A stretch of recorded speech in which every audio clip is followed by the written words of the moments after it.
Olá, meus irmãos, olá, minhas irmãs. Estamos chegando à lição número 4 desse trimestre. Nesse trimestre, no segundo trimestre de 2022, estamos estudando o livro de Gênesis. E essa semana nós vamos estudar sobre o dilúvio. E o verso para memorizar está em Mateus 24, 37, que diz: assim como foi nos dias de Noé, assim será também a vinda do Filho do Homem. O Senhor viu que a maldade das pessoas havia se multiplicado na terra e que todo o desígnio do coração deles era continuamente mau. Gênesis 6, 5. O verbo viu leva o leitor de volta a cada passo da criação original. Porém, o que Deus viu naquele momento, em vez de Tov, bom, era Ra, mal. É como se o Criador tivesse se arrependido de ter criado um mundo o qual estava cheio de Ra, maldade. Na realidade, o mundo antediluviano se tornou um mundo tão ruim, tão maldoso, que Deus chegou ao ponto de desejar destruir esse mundo. Mas nós não podemos deixar de entender a justiça de Deus. Alguns dirão assim: mas se Deus é tão bom, é amor, por que Deus mandou o dilúvio? Aqueles que entendem a Deus, que têm intimidade com Deus, não se preocupam com isso, porque conhecem tanto o amor de Deus, a misericórdia de Deus, como o juízo de Deus. E Deus, às vezes, ele precisa usar do seu juízo para cortar o progresso do mal. Deus sempre usou de misericórdia. Deus não queria fazer aquilo, porém, a maldade do ser humano se multiplicou na terra, ao ponto de Deus desejar acabar com aquela raça. Mas antes, Deus deu a Noé e aquele povo 120 anos de graça, a fim de que eles se arrependessem e se voltassem ao Senhor. Quando a arca fechou, o que aconteceu? Apenas 8 pessoas estavam dentro da arca: Noé, sua família, seus filhos e suas noras. Porém, não é diferente. Como diz o capítulo 24, verso 37 de Mateus: assim como era no tempo de Noé, assim será também na segunda vinda de Cristo. Ou seja, as pessoas estarão cumprindo suas rotinas, trabalhando, voltando do seu trabalho, vivendo, se divertindo e não se preocupando com a volta de Cristo. Mas nós sabemos que Jesus vai voltar e nós precisamos, assim como naquele tempo de Noé, se preparar, porque a volta de Cristo.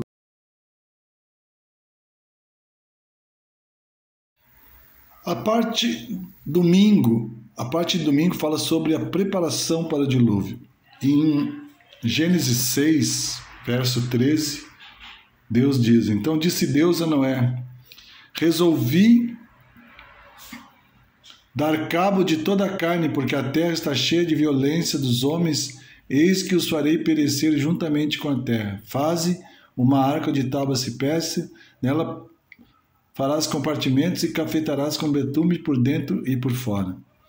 Deus estava comunicando a Noé de que ele iria destruir toda a carne naquele tempo. Mas Deus também estava dizendo a Noé para ele preparar uma arca, onde ele e sua família poderiam se abrigar do dilúvio. E Noé fez tudo conforme Deus tinha lhe ordenado. A frase "conforme tudo que Deus lhe havia ordenado, assim ele fez" conclui a sessão preparatória, ou seja, o verbo azash fez, referindo-se à ação de Noé, respondendo ao verbo azash, faça, na ordem divina que inicia a sessão, é repetido 5 vezes. Esse eco entre a ordem divina e a ação de Noé sugere a obediência absoluta do patriarca ao que Deus lhe tinha dito para que fizesse. Ou seja, Noé ouviu todas as instruções de Deus. Como fazer a arca, o tamanho da arca, o que tinha que andar, como é que tinha que calefatar a arca, proteger a arca da água, quem ia entrar na arca além da família de Noé, também os animais, 7 pares de animais limpos e um par só de animais imundos. Então Deus tinha feito uma preparação especial. Deus deu a Noé as dimensões exatas da arca e as instruções claras em relação à sua construção em todos os detalhes. Na realidade, a arca não foi feita pela vontade de Noé, mas tudo conforme Deus tinha mandado Noé fazer. Novamente apareceu entre duas arcas. O paralelo entre as duas arcas reafirma sua função redentiva comum. Assim como a arca, lá no tabernáculo, a arca do dilúvio também permitiu a sobrevivência da humanidade. A arca da aliança, sinal de presença de Deus no meio de Israel. Se a arca do tabernáculo era a presença de Deus no meio de Israel, a arca do dilúvio era a providência de Deus e a proteção de Deus contra o mal daquele tempo. A lição apresenta um paralelo entre a arca do dilúvio e a arca dos tabernáculos.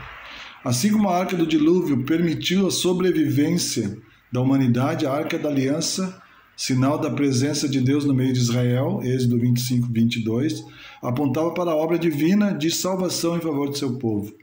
Ou seja, a arca era uma forma de proteger o povo do dilúvio, assim como a arca lá do templo mostrava a presença de Deus e protegia o povo de Deus contra os pecados. Esse paralelo aparece duas vezes de forma redentiva. A obediência desse patriarca é, portanto, descrita como parte do plano divino da salvação. Ele foi salvo porque teve fé para fazer o que Deus lhe havia ordenado. Ele foi um dos primeiros exemplos de fé que se manifesta na obediência, o único tipo de fé que importa. Em suma, embora Noé tivesse encontrado favor nos olhos do Senhor, foi em resposta a essa graça já concebida a ele que o profeta agiu fiel e obedientemente às ordens divinas.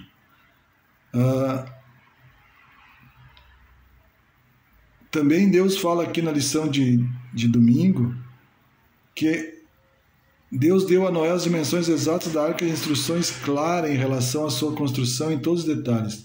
Vejam, a sabedoria humana não poderia ter concebido uma estrutura de tão grande resistência e durabilidade. Deus foi o projetista e Noé o construtor-chefe. Noé foi obediente, assim como Moisés. Fez tudo conforme Deus lhe ordenara. Nós devemos agir assim também. Nós também devemos fazer tudo conforme Deus ordena, Deus nos dirige. A pergunta da lição que fica é: não é assim que todos nós devemos agir? Ou seja, fazer tudo de acordo conforme a vontade de Deus? Querido, prepare-se, faça a vontade de Deus, não desista de Cristo. Logo, logo Jesus vai voltar. E somente aqueles que forem fiel, aqueles que fizerem a vontade do Senhor conforme as suas orientações, a sua palavra, serão salvos e estarão naquele dia prontos para morar eternamente com Jesus. Que nós estejamos salvos naquele dia. Esta é a minha oração e a minha oração por mim e por vós. Amém.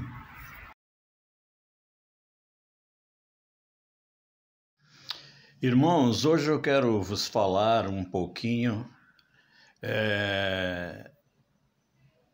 do relato da criação, por exemplo, que nós já falamos na primeira aula, na aula número 1, né? E também quero lhes falar um pouquinho sobre o dilúvio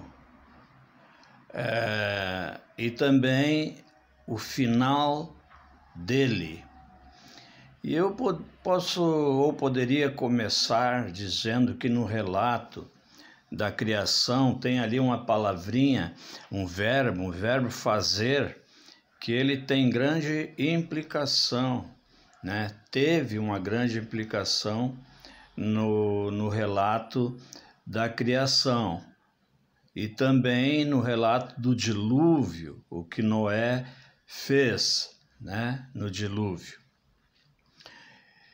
Então, isso posto, eu poderia dizer que, mesmo você conhecendo a história da criação e o relato também do dilúvio, eu diria que o dilúvio não foi um ato apenas para penar a humanidade, mas foi também um ato que nos transmitiu uma grande esperança. Não fosse isso, Deus não teria ordenado a Noé que pusesse ali na arca, vamos dizer assim, uma nova criação, Porque ali entrou o homem, entrou os animais, né? Um par de cada um, aquela história, ou 2 pares de cada um, que você conhece a história que está estampada lá no livro de Gênesis, né? Então dá para dizer que foi um ato também benevolente, um ato de esperança para todos nós. Deus provando que é compassivo e que não desiste da humanidade. Porque se ele não fosse compassivo e desistisse da humanidade, aquele dilúvio que durou 150 dias e 150 noites teria banido da face da terra para sempre, né? Todo e qualquer ser que vivia, né? Então, veja que ele deixou ali algumas pessoas, que nem foi o caso da família de Noé, etc., mandou Noé fazer a barca e tal, e entraram então esses animais, a família de Noé, etc., como eu digo e repito sempre, vocês conhecem a história. Então, num verdadeiro ato assim de misericórdia.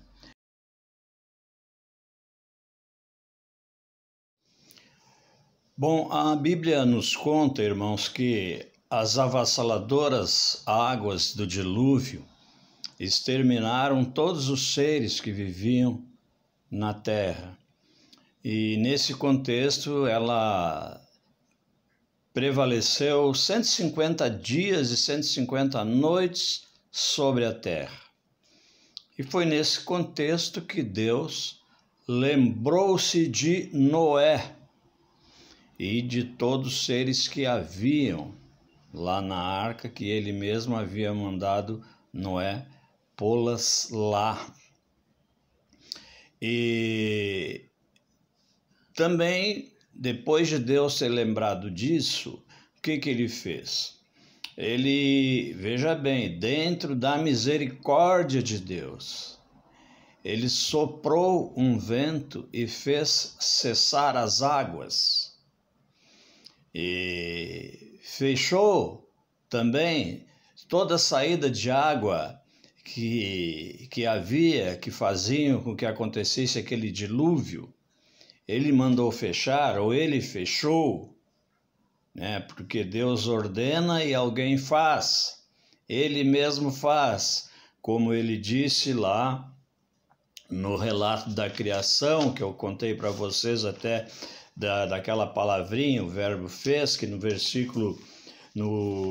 capítulo 1 e no versículo 1, aliás, capítulo 1 e versículo 7, ele disse: faça o firmamento, e assim se fez. No verso 16, ele fez os grandes luzeiros. No 25, ele fez animais selváticos, né? E no versículo 26 ele fez o homem, e no 31 ele viu que tudo era bom, não é verdade? Então o que eu quero dizer?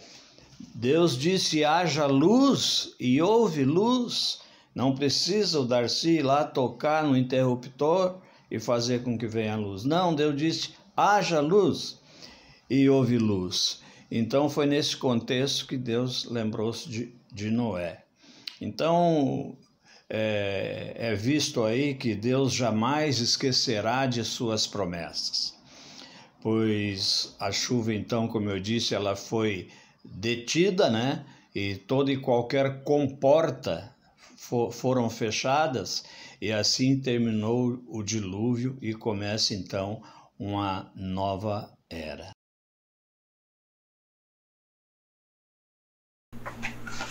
Olá! Você está observando que o estudo dessa semana tem como ponto principal o dilúvio.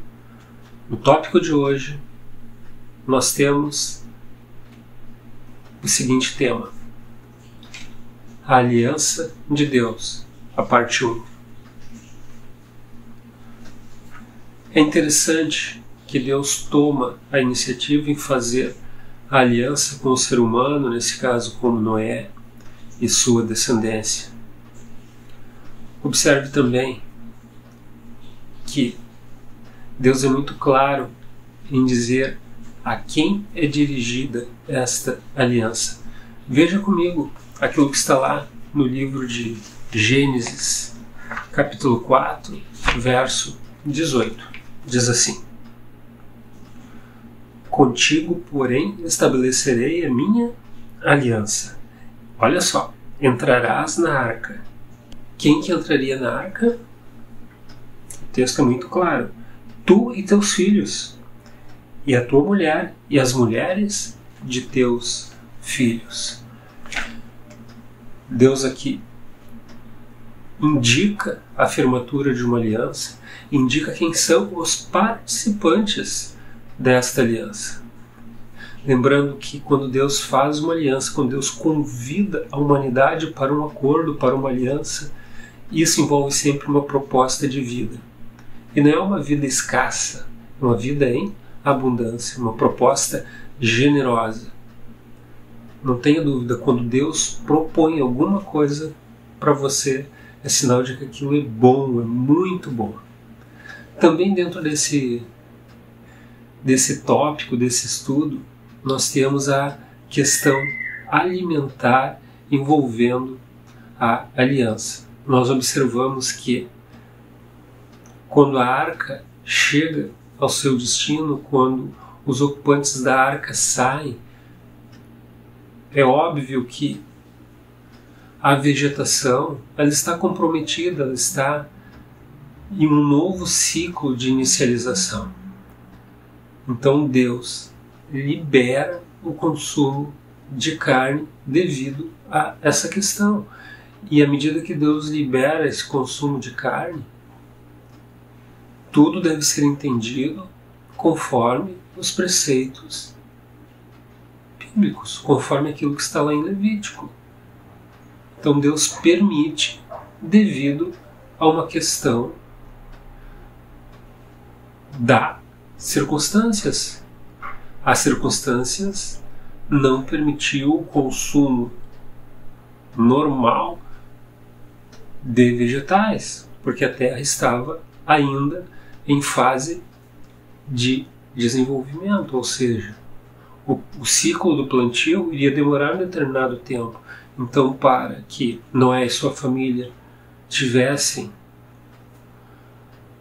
não tivessem perda na questão alimentar, Deus permite o consumo de carne dentro das instruções que Ele mesmo deu. Então, não perca de referência aqui. A aliança proposta por Deus, ela é muito boa e ela é sinônimo de vida. A aliança, parte 2. Aqui nós temos a evidência de que Deus procura o ser humano para fazer esta aliança. E ele menciona isso durante 3 vezes. Lá no verso 9 de Gênesis 9, nós observamos o seguinte, preste atenção. Eis que estabeleço a minha aliança convosco e com a vossa descendência. A aliança, quando ela é firmada, ela envolve o agente original, no caso Noé, mas também em relação à descendência de Noé.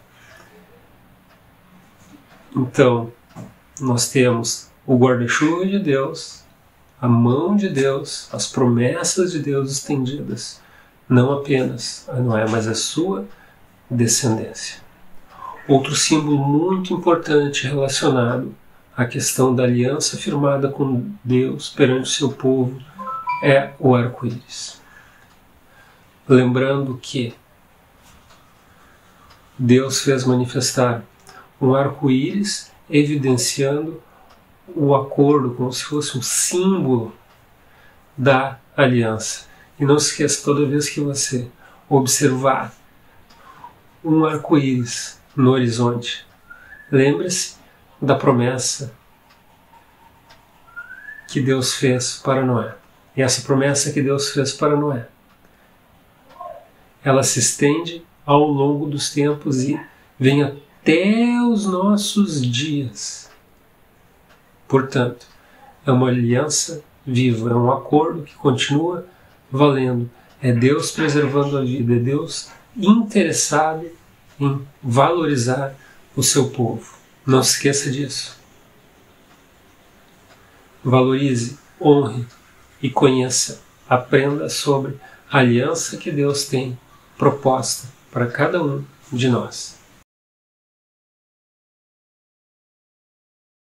Agora, concluindo o nosso estudo, para que tenhamos uma dimensão exata daquilo que é o centro da nossa lição, Deus precisava eliminar a sujeira que tinha na humanidade. Já pensou se Deus resolvesse eliminar a sujeira que hoje tem na humanidade? Quantos dilúvios seriam necessários? Mas Deus chegou à conclusão de que era necessário formatar a Terra. Com certeza você já teve em algum dispositivo, em algum computador que foi contaminado por vírus e teve que fazer aquela limpeza geral, e às vezes teve que formatar a partir do zero, reinstalar sistema operacional, enfim. Deus teve que fazer coisa semelhante. A Terra ela estava contaminada. Isso são palavras do próprio Criador. A raça humana havia chegado a um ponto de declínio que, aos olhos do céu, se tornou insuportável. Então, nós não temos que enxergar o dilúvio como um ato de punição, e sim como um ato de misericórdia, sim como um ato de bondade de Deus no sentido de dar uma nova chance. Noé tentou convencer as pessoas para que entrassem na arca, mas apenas quem estava do ladinho dele ali, né, os membros de sua família, acabaram ingressando nesse barco que era sinônimo de salvação. Hoje nós temos o sinônimo máximo de salvação, que é o próprio Jesus Cristo. Esteja conectado com Ele. Entre nas portas que Ele tem aberta para você. As portas da arca ficarão abertas por algum tempo. A porta da graça, ela permanece aberta, mas também haverá um limite de tempo. Não perca essa oportunidade. A Bíblia nos mostra de que praticamente toda a humanidade perdeu uma grande oportunidade de salvação por deixar de entrar na arca.